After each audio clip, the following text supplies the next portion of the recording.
সংসার করতে এসে মানুষ কত কিছুই ছাড় দেয়, প্রিয় অপ্রিয় কত কিছুর সাথেই মানিয়ে নেয়। তারপর একটা সময় আসে, নিত্যদিনকার সেই সংসার আর নিজেকেই খুঁজে পায় না। সবাই যে যার মতো ব্যস্ত হয়ে যায়, অপ্রয়োজনীয় ও একা হয়ে যায় সংসার। আর খারাপ হয়ে যায় সবার ভালো চাওয়া সেই মানুষটাই। আসলে সংসারে সবার থেকে ভালোবাসা পাওয়া এই ব্যাপারটা কখনোই আমার জোর করতে ইচ্ছে করে না।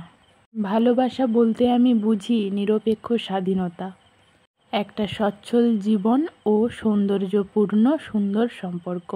দ্বিধা দ্বন্দ্ব বিধ্বস্ত অনুভূতি নিয়ে আমার কাউকে ভালোবাসতে ইচ্ছে করে না। ভালোবাসলে আমি খুঁজি পাশে পাওয়ার নিশ্চয়তা, খুঁজি একটা ভালো সংসার, খুঁজি ভালোবাসার মানুষের কাছের নির্ভরতা।